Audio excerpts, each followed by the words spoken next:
The Wars of the Roses, one of the most brutal and bloody civil wars in England's long and sometimes violent history. A war which not only saw the crown change hands several times throughout its course, but claimed the lives of many of its participants, commoners and nobles alike. Today I am going to take you through the lives of two of its main protagonists. King Henry VI of England, a weak and feeble king, and his queen, the strong and formidable Margaret of Anjou.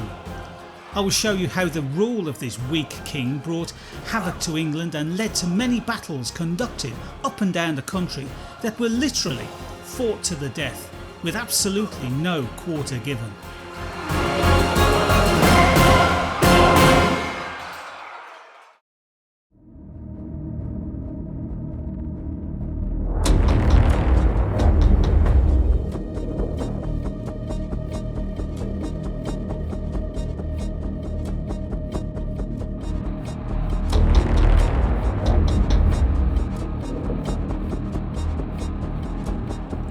No Englishman had ever become king at such a young age, and few kings had ever enjoyed as much respect or as much admiration as Henry VI's father, Henry V did. Henry VI had to follow a king that had attained unrivalled success, especially militarily in France, but he also left behind challenging military, political and economic problems. In defence of his claim to the French throne, Henry V effectively committed England to a long and drawn out foreign war. However, while he and his Burgundian allies controlled northern France, including importantly Paris, the majority of the central and southern regions of the country remained allied with his Valois rival, the Dauphin, who would himself soon become Charles VII of France. As Henry VI was so young, England was ruled by a regency made up of senior nobles. Henry was crowned King of England at Westminster Abbey on the 6th of November 1429, just prior to his 8th birthday. Whilst things were ticking over nicely in England at this point, the same cannot be said for England's territories abroad, which were constantly having to quell attacks along their borders. All of this led to the realisation that Henry VI's claim to be King of France was always going to be problematic at best.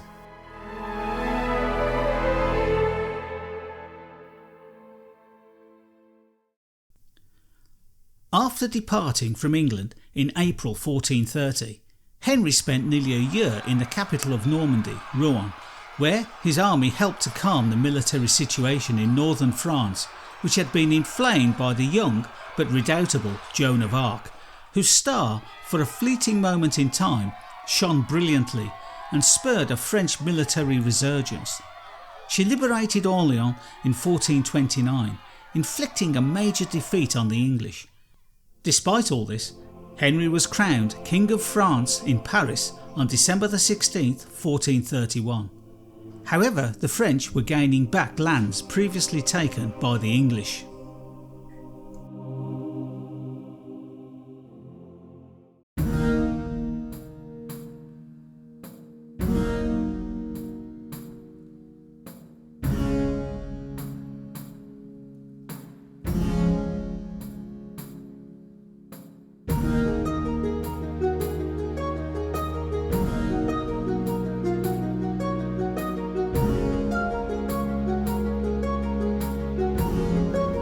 Henry was finally wed to the 15-year-old Margaret of Anjou, the daughter of a distinguished French noble, René, Duke of Anjou, on April the 22nd, 1445 at Titchfield Abbey in Hampshire, when he was 23 years old.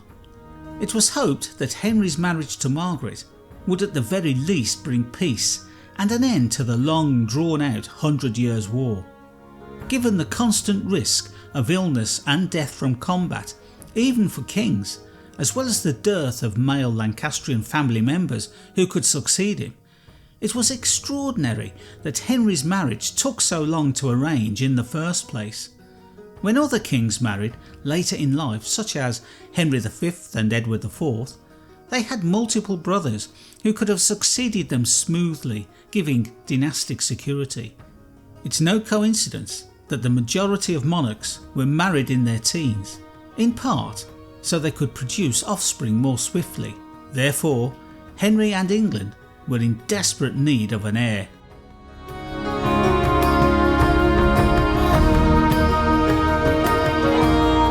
After the marriage and subsequent coronation of the new Queen, Margaret's number one duty to the nation was to get pregnant sooner rather than later. However, this took a little longer than originally hoped, a whole 8 years longer, and occurred in 1453. The dynastic situation was still precarious due to deaths elsewhere. Henry became the only male of the House of Lancaster still alive, and England teetered on the brink of dynastic chaos if a tragic accident or fatal illness were to rear its head. This was abated somewhat with the arrival of Margaret's son Edward, who was to be her one and only child.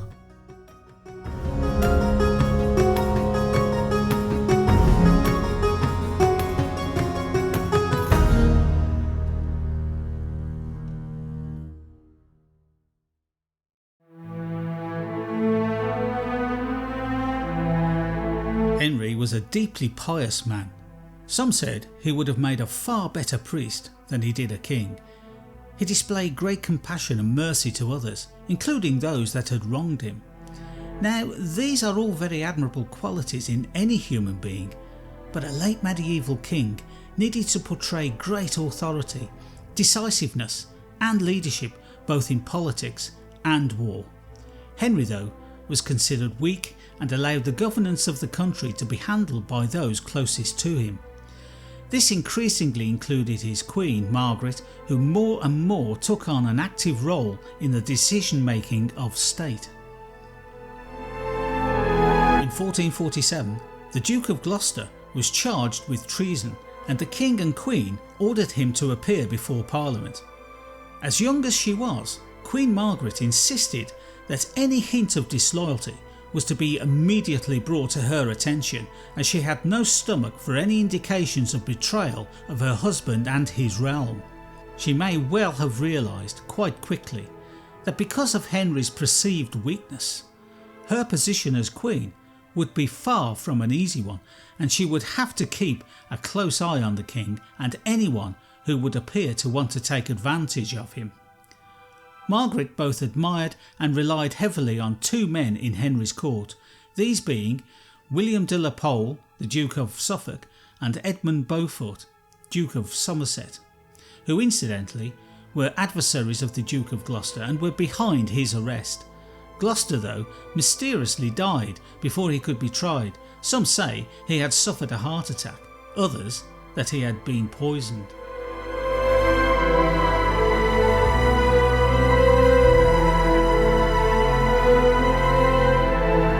In the latter half of the 1440s, Henry's mental health started to show signs of destabilising. He appeared to get more and more paranoid. By 1449, many of Henry's detractors were doubting his capability to reign due to his mental state. When you couple this with a feeling of growing unease throughout the realm, things were beginning to look a little tenuous for the royal couple. The people of England were fed up with various factors.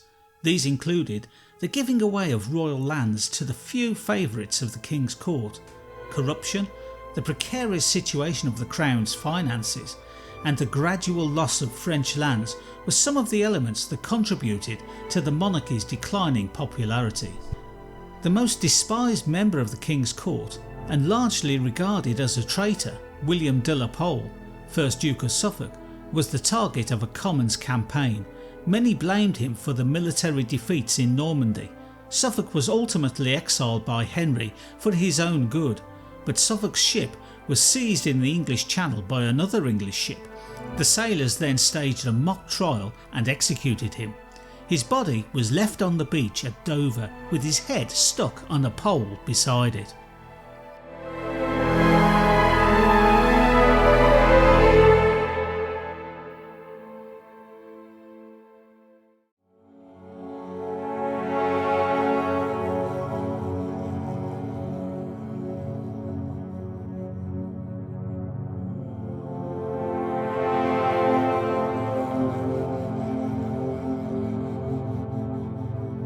The defeats in France were attributed to a number of factors, these chiefly being the government's decision to prioritise domestic spending over foreign defence. However, there were also other reasons: poor diplomacy, bad strategic planning and a lack of royal leadership. All of these were thought to have hindered the defence of Lancastrian France. Henry must bear the lion's share of the responsibility because he was ultimately accountable and was directly at fault for the lack of military leadership. In England, Henry's feebleness led to serious problems with the king's governance of the country, and discontent with his rule built up until in 1450 it erupted in violence. Public opinion held that Henry's wealth was primarily given to those closest to him, who importantly had access to him and could easily manipulate or persuade the king for money for whatever reason. Many of the men who were advanced and enriched were given such favours primarily because they were simply close to the king, rather than someone who received just rewards for their hard work. All of this led to an air of rebellion, and this duly occurred in May 1450. The rebels were led by a man named Jack Cade, and he and his assembled men started to march in the direction of London. Along the way, Cade's party swelled in support, particularly from other southern counties. At Blackheath, more than 5,000 men had gathered. Although they were primarily farmers, they had been joined by shopkeepers, artisans and some landowners. Interestingly, the list of those who later received pardons for this rebellion reveals the presence of, amazingly, 2 MPs, 18 squires and 1 knight. The rebellion also included a number of disaffected sailors and soldiers that had returned to Kent from the French wars. If the criticisms of the king's entourage voiced by his own parliament and the very fact that many of his subjects were now up in arms were not sufficient to indicate how dangerous the crisis had become, what happened next was to be a real wake-up call to Henry. The royal army that had been gathered to crush the Kentish rebellion mutinied and refused to confront and crush the rebels. Instead, they actually took up their cries for reform. Now, the last major rebellion to affect London was almost 70 years previous and was then handled successfully by a young King Richard II, who had personally confronted the leaders of the Peasants' Revolt. So, did Henry do the same? Well, no. The king fled to Kenilworth Castle in Warwickshire. However, Henry's Queen Margaret remained in London, and the king left it to her and those around her to quell the rebellion. As they gained in confidence, the rebels moved towards London Bridge's southern end. On July 3rd, 1450, Cade established his base of operations in the White Hart Inn before leading his followers across the bridge and into the city. When they entered the city, Cade and his men commenced to hold a number of tribunals to find and convict anyone who had been accused of corruption. James Fiennes, 1st Baron Say, the Lord High Treasurer, was dragged into the Guildhall on July the 4th for a mock trial. He was then summarily executed after being found guilty of treason.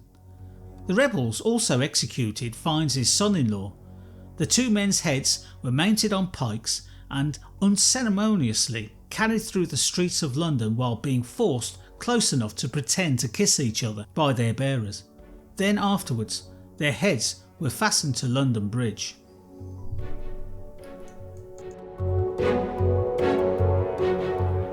While the rebel force moved through the city, many of them, including Cade himself, started to participate in looting and drunken behaviour. This was in spite of Cade's repeated assurances that his troops would maintain an orderly manner in respect to the citizens of London. This had the effect of gradually alienating the Londoners who were initially supportive to their cause. Due to Cade's failure to govern his men, the people of London finally turned against the rebels. When Cade's army crossed the bridge back to Southwark on July the 7th to spend the night, The City of London officials barricaded the bridge to stop Cade from crossing back into the city. On July the 8th, a battle broke out on London Bridge between Cade's rebels, the people of London and its officials. This occurred at around 10 in the evening. The battle was long and bloody. The Thames was littered with dead bodies, drifting slowly downstream. The fighting lasted until around 8 o'clock the next morning. One chronicler at the time stated that at least 40 Londoners and 200 rebels had been killed in the battle. One point to note here is that it was Queen Margaret who took the initiative and offered the rebels pardons through the king, with the aim, of course, to end the fighting once and for all and to get the rebels to go home. This in the main worked, especially after it was known that Cade had died after being taken prisoner. However, occasional disorder persisted across the southeast throughout the autumn of 1450 and into 1451. In an effort to put an end to this disorder once and for all, Henry and his government abandoned the policy of pardoning the rebels and adopted a far harsher approach, putting many people to death, especially in Kent, where this judicial suppression was known as the Harvest of Heads. This went down very badly with the populace. All in all, Henry had handled rebellion at home as badly as he had previously managed the affairs of his French kingdom.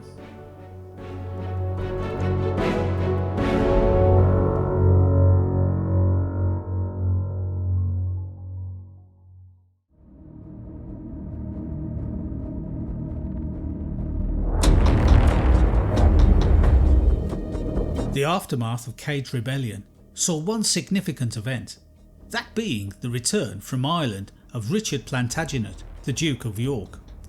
He quickly emerged as the chief opponent of Henry's government. Upon York's return to England, he declared to the entire country both his loyalty to Henry VI and his proposal for reforming the government. Interestingly, a plan that was both comparable to the demands of both Parliament and Cade's rebels. This, of course, won support from the general populace. As a result, York viewed himself in the role of the king's new chief minister, advocating for a restitution of all the king's grants to put the royal finances back on solid ground and to punish those traitors close to the monarch who he deemed responsible for the loss of France. Chief among these was the king's top minister, Edmund Beaufort, the Duke of Somerset, who York blamed fully, with some justification, for the loss of French lands. York's agenda for change was of course not liked by the king's court and the majority of the aristocracy who held the country's balance of power and who had benefited directly from the king. Somerset had little to commend him for being the most powerful man at court and in government, and York hated him and thus became the administration's chief critic. Many people, York included, blamed the loss of Normandy on Somerset and duly held him fully accountable. York's resentment about his agenda for change being rejected and his aspirations to lead the government reached a boiling point.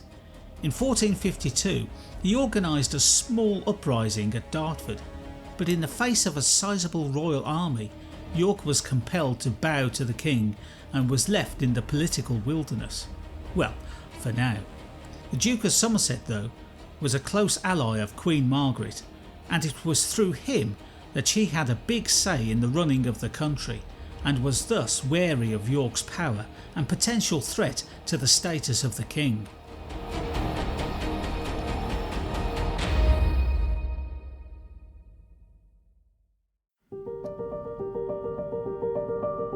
In the summer of 1453, Henry's reign appeared to be in better shape than it had been in for quite a while.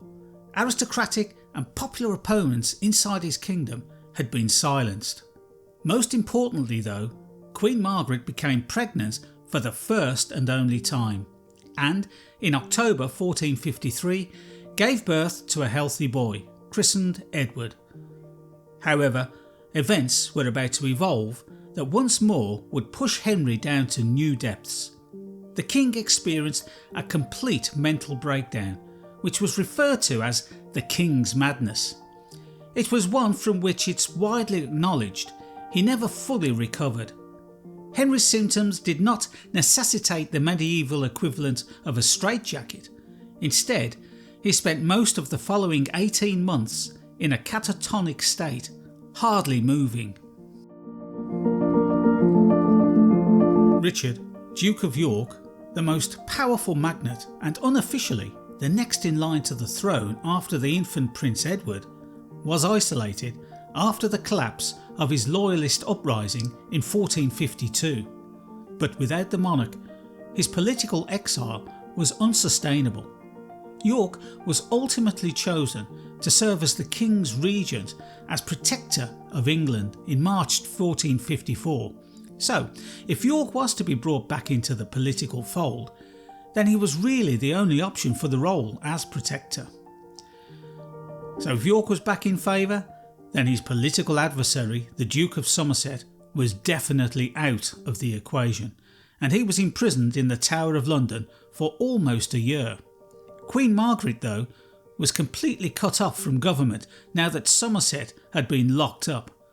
No way was Richard going to let her anywhere near the seat of power. Things changed quite dramatically though on Christmas Day 1454. King Henry woke from his catatonic stupor and was able to communicate well with those that were around him. There was much excitement and joy over the king's recovery. However, this would soon subside, as one historian put it, if Henry's insanity had been a tragedy, his recovery was to become a national disaster. One person who wasn't exactly jumping with glee at Henry's recovery was, of course, Richard of York. This latest event brought an end to York's protectorate and led to the release of Somerset. As was typically the case with Henry VI, the King's agency was at fault for what transpired during the following few months. As York and his allies gradually lost influence and authority, actions were taken against them that they took as unnecessary, if not downright antagonistic.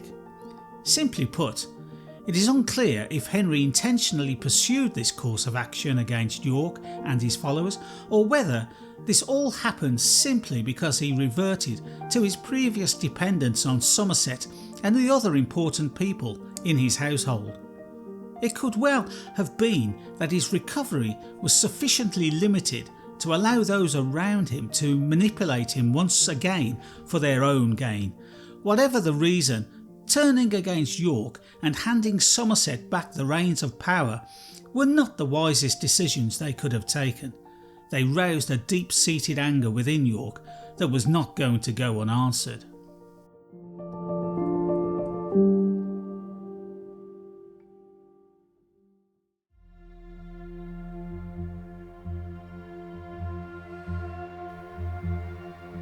To try and alleviate the tension that had built between the King's Court and the Yorkist faction, a great council was planned to take place in Leicester in late May 1455, so as to attempt to resolve the dispute between Somerset and York.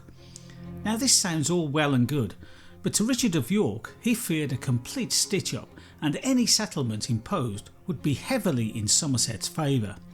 York could have given the King's Court the benefit of the doubt and attended the meeting and took action, if any, on its outcome. But no, this wasn't York's style. He chose confrontation instead.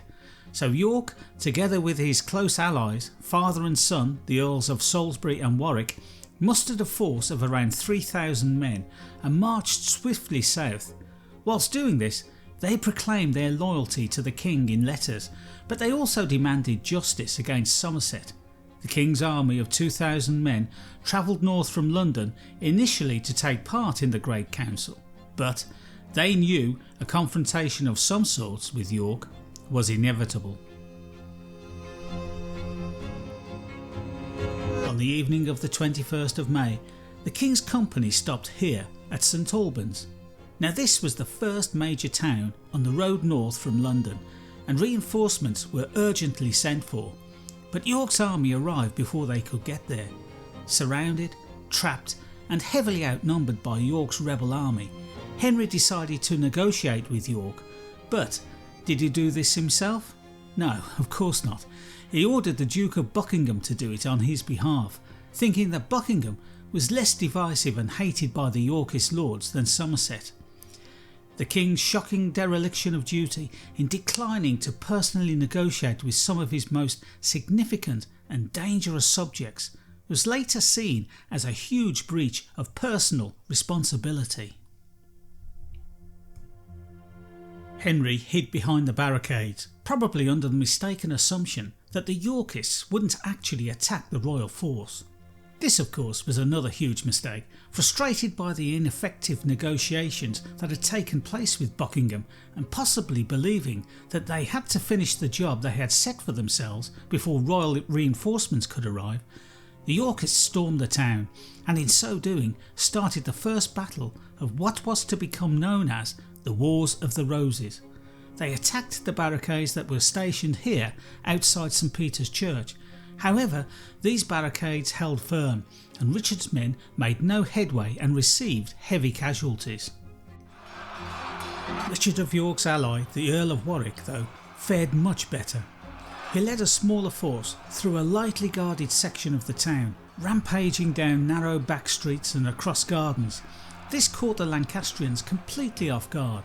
They were duly routed and it wasn't long before Henry's army was defeated. The battle itself lasted no more than half an hour. The battle may have been over, but there was unfinished business with Somerset. The Yorkists quickly tracked him down to the castle inn. He certainly didn't fancy his chances in pleading with Richard for his life, so he tried to fight his way to freedom. It was of course futile. He did manage to kill 4 of Richard's men before he himself was struck down and killed. Henry stayed well back from all the fighting and was effectively left alone after the men guarding him fled. Suffering from a minor neck wound, he was taken to meet up with Richard later that day here in St Albans Abbey. With Henry's closest allies gone, York now had possession of the king and, in so doing, could now have control of the government. Shortly after the battle, York, for the second time, was appointed protector of the realm.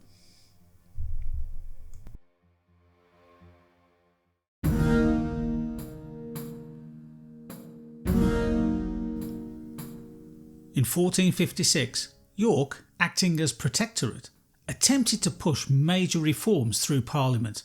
Basically, they would have revoked many of Henry's grants of lands and offices to many individuals, which would have resulted in them being far worse off, but would have made a great improvement to the royal finances. The Lords decisively rejected these reforms and in so doing ended York's protectorate. Once again this left Henry in charge and the country effectively rudderless. York, furious with this outcome, travelled back north to lick his wounds.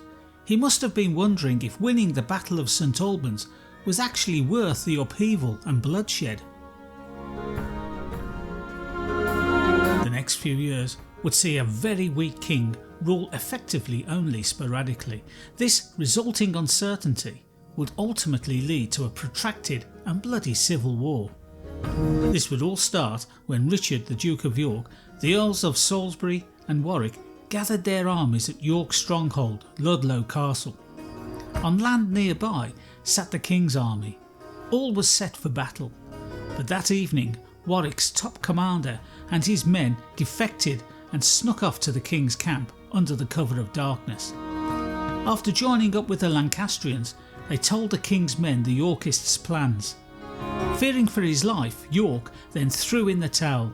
He managed to escape Ludlow and fled to Ireland. Later that year, Parliament took action against York, Salisbury and Warwick, branding them traitors to the crown.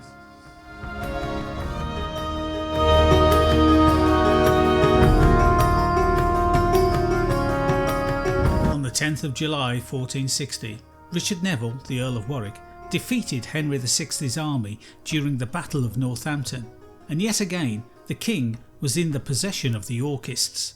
Many of the king's steadfast supporters died that day.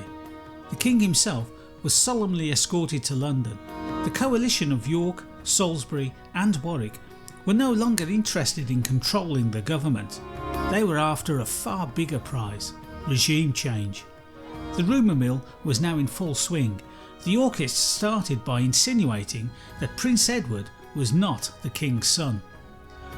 Queen Margaret found these sinister developments unnerving to say the least, and quickly made tracks for the safety of Wales. Richard, the Duke of York, who had just returned from Ireland, then travelled to London in September 1460 with the primary objective of claiming England's throne for himself. York passed through the city's streets on his way to Westminster, dressed in royal regalia, displaying a royal coat of arms, and had a naked sword held in front of him, as if he were king already.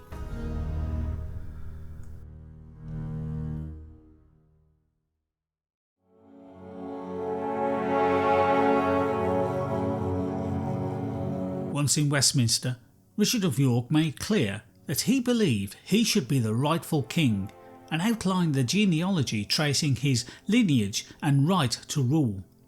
But the Lords were uneasy at this claim, to say the least. Reforming the government was one thing, but assuming the throne, this was quite another.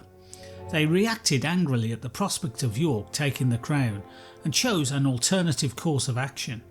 York was to be recognised as Henry's legitimate heir by the Act of Accord, which was duly approved by Parliament. It was agreed that York and his successors would take over as king following Henry's death. Henry would hold the throne for the remainder of his life. Prince Edward, the son of the king, was disregarded. Even though all this fell short of what York was hoping for, it was better than nothing. For Margaret, though, the fight for her son's birthright was now on.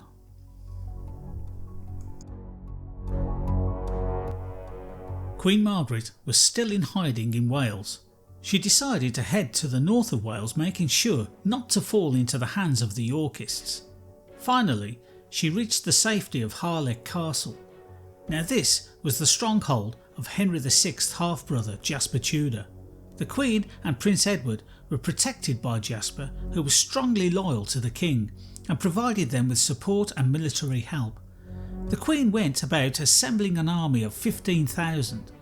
In late 1460 she travelled to Scotland and remained there planning her next move.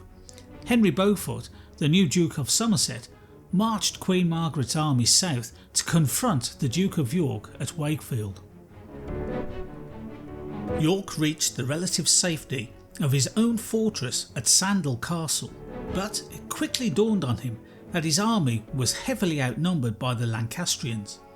Low on supplies, he sent out a number of foraging expeditions, and it was now that Richard of York's arrogance simply got the better of him. On one of these foraging trips, he made the rash and fateful decision to attend himself. With just a handful of men around him, he was soon caught in open land, cut off from his castle and at the mercy of the Lancastrian army, who simply couldn't believe their luck. York attempted to fight his way back to the safety of his castle, but to no avail. He was hacked down and quickly killed. York's ally, the Earl of Salisbury, was taken prisoner and escorted to Pontefract Castle with Richard of York's body. Salisbury was himself summarily executed. The king's army mockingly placed a blood-stained paper crown on Richard's head. They then removed the head from the body and transported it to York, where it was fixed to the Micklegate bar, still wearing the paper crown.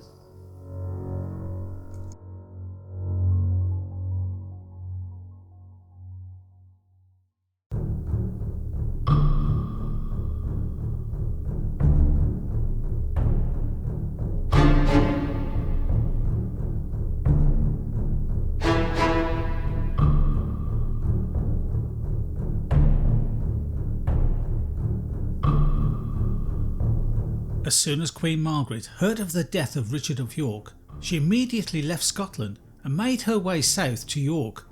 Her aim was to march to London to free King Henry from his captors. Her army included many French, Bretons and Irishmen. According to chroniclers at the time, Margaret took up the role of a military leader and spoke in front of her armies, often invoking Joan of Arc, stating that they once followed a peasant girl, but now you follow a queen. She was also recorded as saying that if the battle went against them, I will either conquer or be conquered with you. Another contemporary wrote, her men marvelled at such boldness in a woman, at a man's courage in a woman's breast.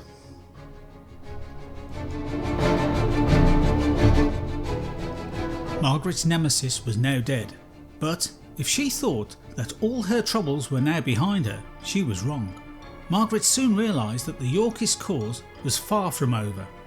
Richard of York's son, Edward, the Earl of March, was now calling himself the Duke of York and duly took up his father's cause. He encountered Margaret's army, headed by Jasper Tudor and his father, Owen, on February 2nd, 1461 at Mortimer's Cross, where he triumphed. Edward executed the king's stepfather, Owen Tudor, as a form of vengeance for the slaying of his own father, Richard. Queen Margaret's army was not done for though. They regrouped and marched south towards London. Richard, Earl of Warwick, headed north out of London with the king and on towards the town of St Albans, where they would meet for what was to become the Second Battle of St Albans. This time, however, the outcome would be far less certain.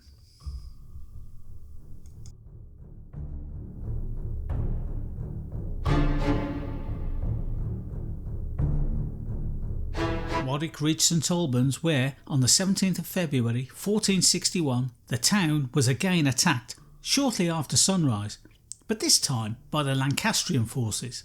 They encountered Yorkist archers in the town centre as they stormed up the hill past the abbey. The archers fired at them from the windows of nearby homes. The initial attack by the Lancastrians was repulsed.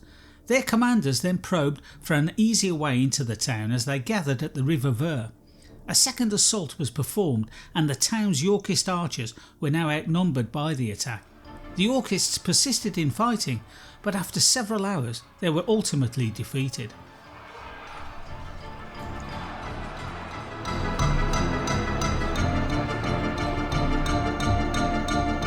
So, the Queen's army scored a significant victory in the Second Battle of St Albans.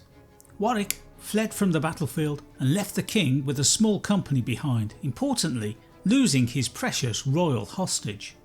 Henry, it seems, was discovered laughing and singing while lounging under a tree. The battle's historical sources clearly show that, despite Henry being near the battlefield, he didn't participate in the fighting in any way. When the Lancastrian royal family came together, the king knighted his son that evening.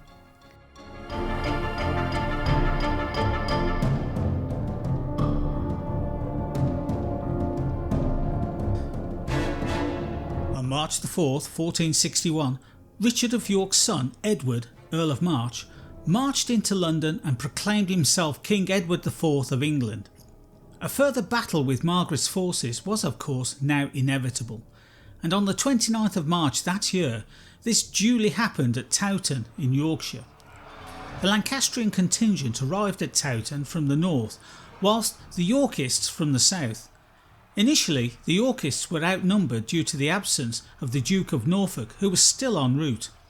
It was one of the bloodiest, most vicious battles fought on English soil, with an estimated 50 to 65,000 soldiers fighting. Now, at that time, it would have meant that over 2% of England's total population would have been on that battlefield. The battle lasted for about 10 hours and was conducted through a blinding snowstorm.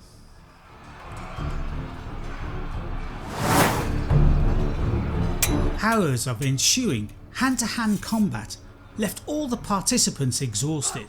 However, the arrival of the Duke of Norfolk's forces gave the Yorkists a new lease of life, and with Edward's encouragement, Norfolk attacked the Lancastrian ranks from the side.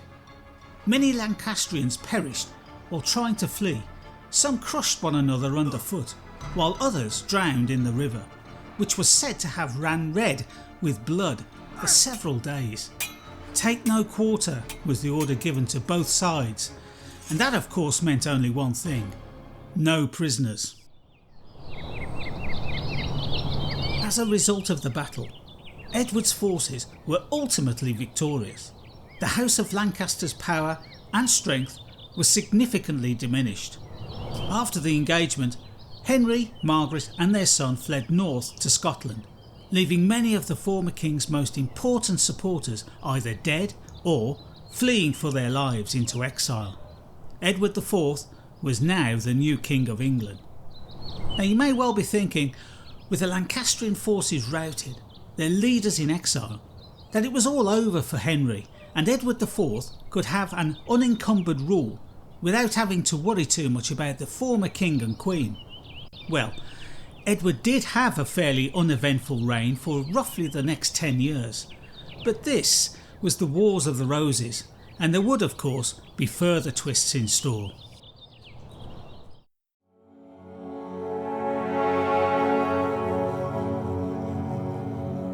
Henry, Margaret and their son were now in the safety of Scotland. From then on though, it was Margaret who made all of the decisions. It was she who travelled to France in an attempt to raise an army in 1462. She returned again to France in 1463, but this time took her son with her and travelled to her father's dominion in Lorraine.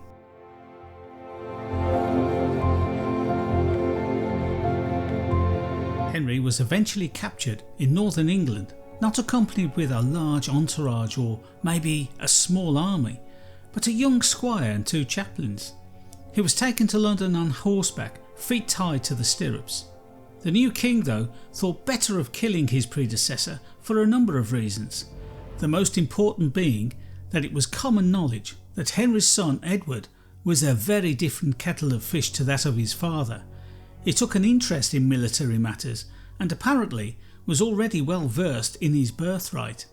Killing Henry would simply transfer the Lancastrian allegiances from a failed, weak and passive Henry to a much more vigorous and assertive young man, one with Margaret of Anjou firmly behind him. Henry was taken to the Tower of London and imprisoned there for the next 5 years, although in relative comfort with a weekly allowance and servants.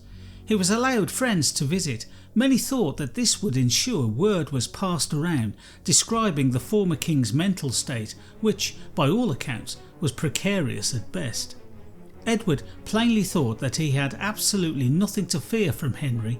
His immediate problems, however, lay elsewhere with his former great ally, Warwick.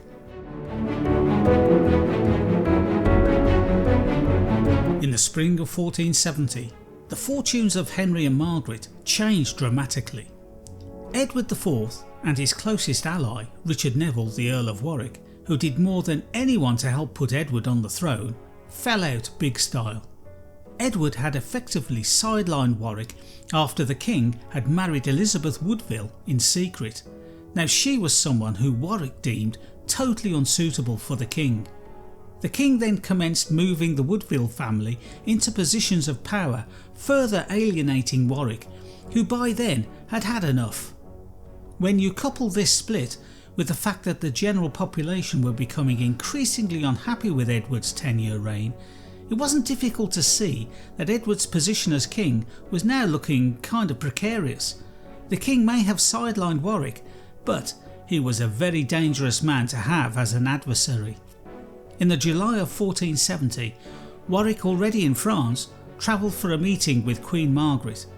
He went down on bended knee and pledged the resumption of his Lancastrian allegiance and vowed to attempt to put Henry back on the throne. 2 months later, Edward IV was forced to flee to the Low Countries in the face of a huge invading army led by Warwick. This, coupled with the fact that most of his own supporters and allies had deserted him, things were indeed looking bleak for Edward. On October 3rd, 1470, Warwick went to the Tower of London and led Henry out of captivity.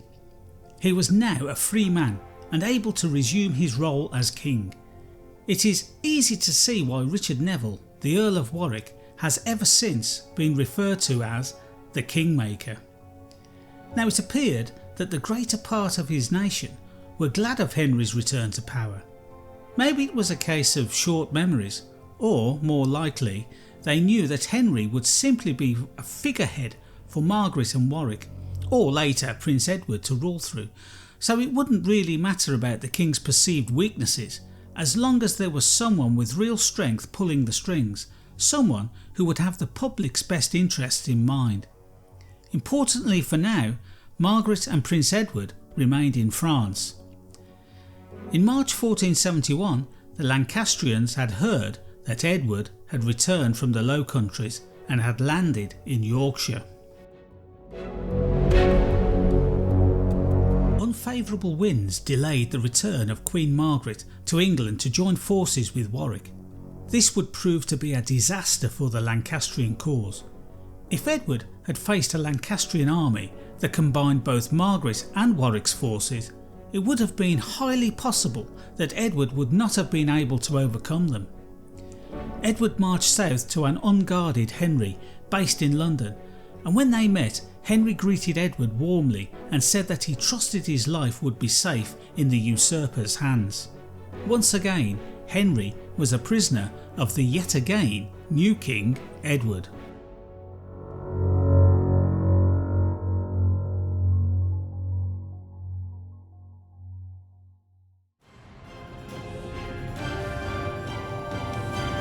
Warwick prepared the Lancastrians for battle in Barnet, which was 12 miles north of London and on the Great North Road.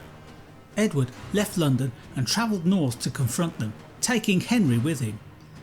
When they arrived at Barnet, it was obvious to everyone that Edward's army were heavily outnumbered.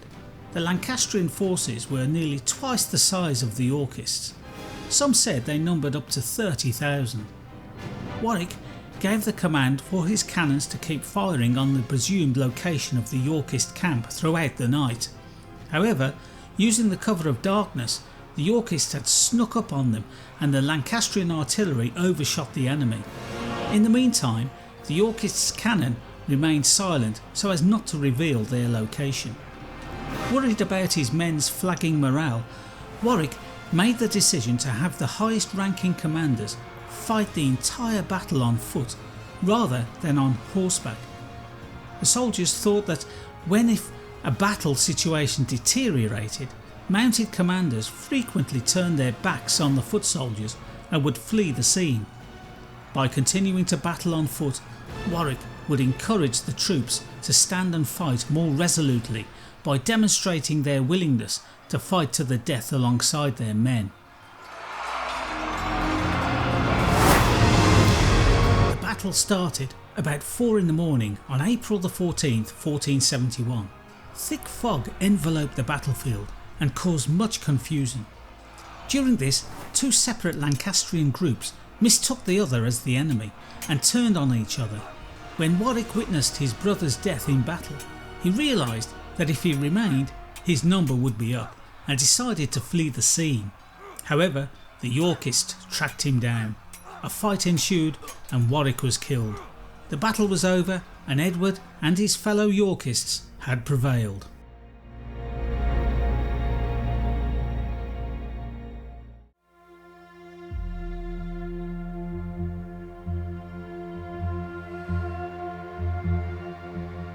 By coincidence, Margaret, Prince Edward and their allies landed in Weymouth in Dorset on the very same day as the Battle of Barnet. Margaret was disappointed but not at all dejected when she heard of Warwick's defeat. Despite the fact that Warwick was her ally, she never really trusted him. Margaret still had faith in the ability of her army to overthrow Edward IV and put her husband back on the throne. It's conceivable that Margaret was already considering how she would arrange for Henry VI to abdicate and install her son as king as she marched through Bath, Exeter, Taunton, Glastonbury and Wells on her way to Wales so as to join up with other Lancastrians led by Henry's half-brother Jasper Tudor. However, she was interrupted in a town called Tewkesbury in Gloucestershire by King Edward's forces. Prince Edward had spent much of his childhood as a fugitive, but Margaret ensured that his destiny was to be king and that by all accounts he was very much a military oriented young man desperate to claim his birthright, completely opposite to his father.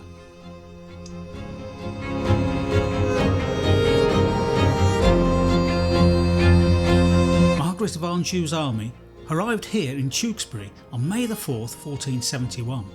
Some say that the Queen reportedly stayed at a poor religious house where she had fled to safety instead of taking part in the fighting. But Edward Hall, a chronicler of the day, claimed that Margaret played a more active part. He stated, "The Queen and her son, Prince Edward, rode about the field encouraging their soldiers, promising them rewards if they did show themselves valiant against their enemies." These wooden sculptures are called the Arrival, and they denote the arrival of Edward IV and his army.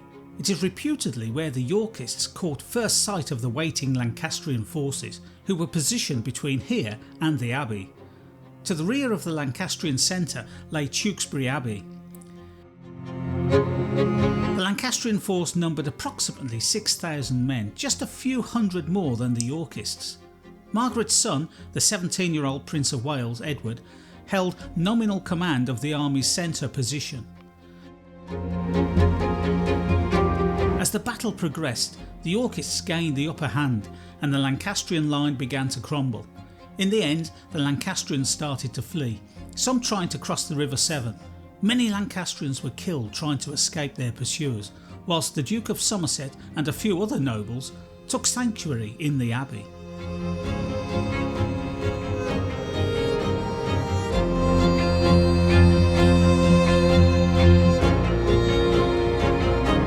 Tragically for Margaret, her son Edward was killed in the fighting, despite all his gallantry, military training and strength in battle. His death is a subject of numerous, frequently conflicting accounts. Some say that he was killed in battle, and other accounts point to him being captured and summarily tried and executed. The Duke of Somerset fared no better. He had sought refuge in the Abbey, but could not escape the fate King Edward had in store for him. He was dragged from the Abbey, summarily tried, and he too succumbed to the executioner's axe. By now, a dispirited Margaret had resigned herself to the fact that the fight was over, and a few days later, on the 7th of May, she sent word to King Edward that she was at his commandment. She was then placed in a carriage and transported to London, displayed as a trophy of war. When in London, she was promptly imprisoned in the Tower.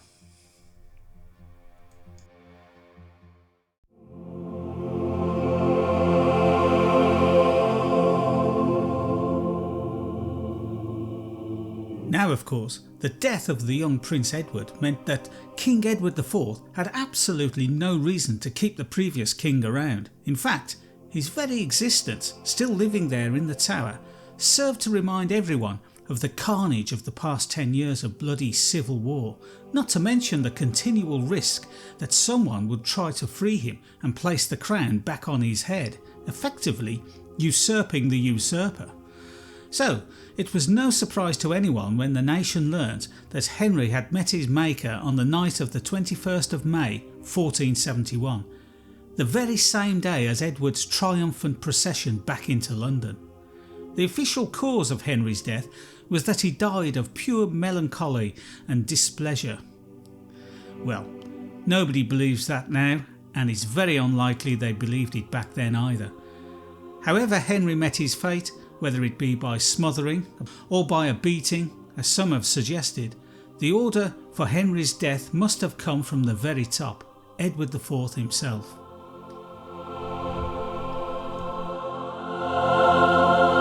Initially, Edward ordered Henry's body to be buried in Chertsey Abbey, Surrey, probably with the aim of thinking that the people's memory of Henry would fade more quickly in such an obscure resting place. But in 1484, King Richard III ordered Henry to be taken from Chertsey and buried here in St George's Chapel, Windsor, ironically directly opposite Edward IV's tomb.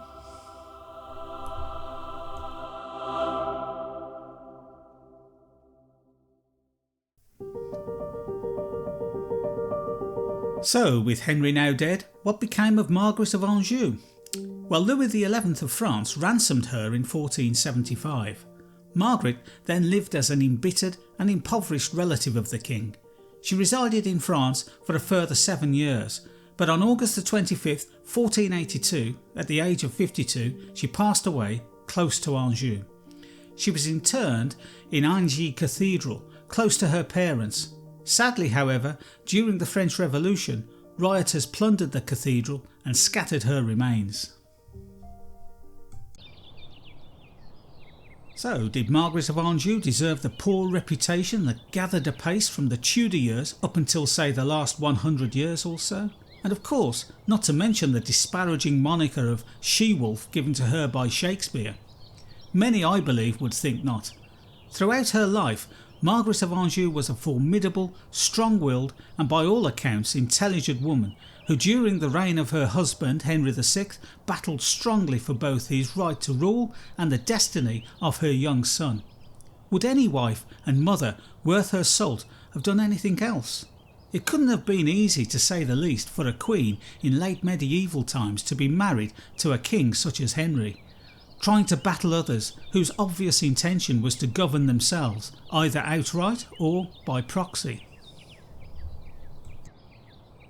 It's fair to say that Margaret's time as queen was largely a troubled one. However, things could have been very different if Henry could have been able to fulfil the dominant role in politics and warfare that his position demanded, if indeed he had a more assertive personality. Instead, it appears that he spent less time focusing on politics and administration and more time on something much more inward, his soul. But that's not to say that there were no positives with Henry's reign. There were indeed one or two bright spots. The building in front of us is Eton College. It was founded in 1440 and is one of two famous building projects attributed to Henry VI, the second being that of King's College in Cambridge, founded in 1441. They are both seen as about the only positive achievements of Henry's time as king. It's interesting to note that both buildings exist today in pretty much the same form as when they were established all those years ago. Some, though, do find it easy to have some sympathy for Henry's plight. Kingship in England in the 15th century was difficult enough and stretched the abilities of the most able of kings. But, whichever way you want to look at it, Henry was a weak ruler by anybody's measure. A man of piety when he needed to be a man of policy, uninterested in the business of kingship, and a man of peace whose weak rule led to civil war at home and the loss of all lands in France. But through all this, it is quite clear deep down he was a manifestly decent man, far more suited to the role of a monk than a king.